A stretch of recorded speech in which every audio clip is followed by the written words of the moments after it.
I got to say, I'm proud of Zach. He could have – I haven't dogged Zach too bad, but I've never put my full support behind Zach LaVine. Is he a top 5 player on the team for you now? I would have to go through the list. I'll get back to you. But tonight,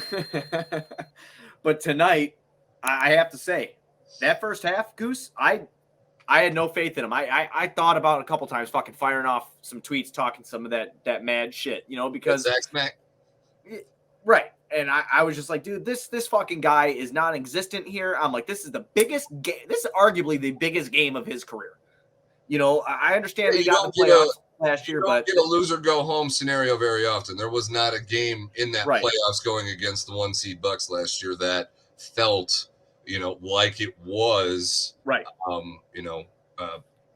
Do or die game. You never felt like you never felt that way. This is what was literally do or die.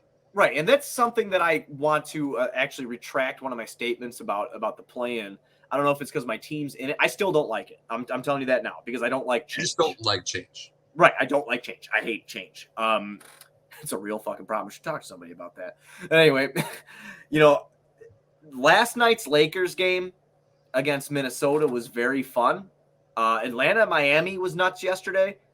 And then I'm really looking forward to the Thunder game tonight. And I was really looking forward to the Bulls playing against Toronto as well, because like you just said, it's do or die. We don't get that a lot.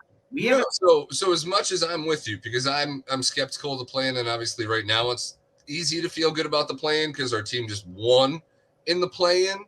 But to give teams who have fought for 82 games an instant game 7 kind of scenario setup and watch them battle it out the way that these teams do, they want it. Like, more than anything. I just played 82 games, and it's all on this one game. Right. Zach LaVine showed up tonight.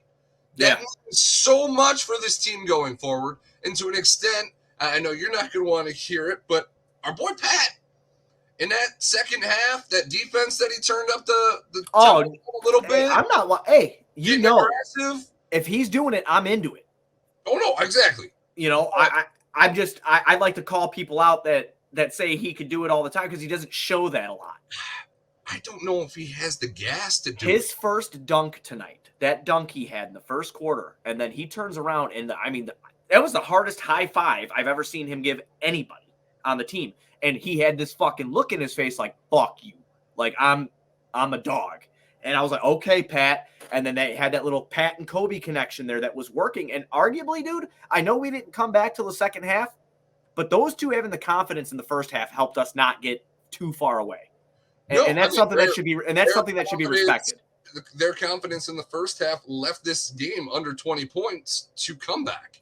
To leave it set up for Zach and DeMar, who were seemingly frustrated with each other at a certain point of this game, and things weren't going well. I do think it has to be noted that the Bulls' biggest run came with DeMar on the bench. It did. Yeah, it absolutely did. We have to give flowers, too, because I feel like we're kind of all over because this game just felt all over. Alex Caruso needs flowers real quick. I'm not going to lie to you. I hated him starting this game because I felt like I needed somebody with defensive intensity coming off of that bench along with Kobe White and Pat. So all that pressure wasn't on them, so they could just kind of play their game. But Caruso really set the tone there in the second half, especially in that third quarter. He came out with a big steal in the third quarter to help us get on a little bit of a run. Fourth quarter, he had a great a board, went around the other end, got a layup, then came back and got a steal. He played phenomenal tonight. I want to give him all the credit in the world.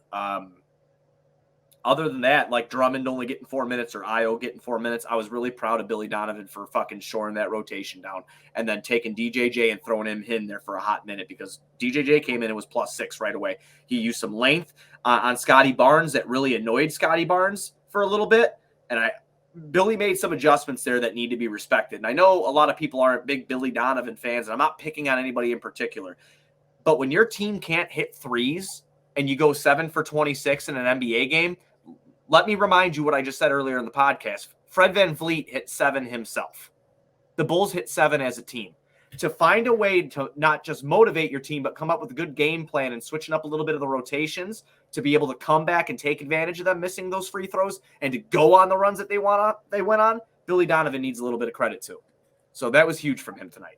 Yeah, no, you don't come back from 19 points down without your coach pushing the right buttons and making the right rotational decisions in that second half. Pulling DeMar was a tough thing to do to start this game. It didn't look like Billy was going to rest DeMar at all. It looked like DeMar was going to get quick little 30-second, 40-minute to a minute blows, and get back out on the court. And he sat him for an extended period, and he rode that momentum that lineup was running. Yeah, he did. Which is hard to do. Obviously, it's not going to make DeMar happy, but it was clearly the right call. I mean, DeMar still played 39 fucking minutes, 48 minutes in a game. Billy outcoached Nick Nurse tonight. And again, we could, I think he did. And I'll tell you this much. Those missed free throws killed Toronto. I mean, they obviously killed Toronto. The fact that free throws and they made half of them. Right. I mean, and for Toronto, it's got to be kind of hard too, Goose, because that was his last game coaching the Toronto Raptors. He is gone. Nick Nurse is gone. He's rumored to be going to Houston. That this is done and over with for Nick Nurse over there. He got outcoached by Billy in his last game, blew a 19-point lead, move on out, give everybody their flowers that deserve them on the Bulls, and Zach LaVine the game ball. And that's where I'm at with this one.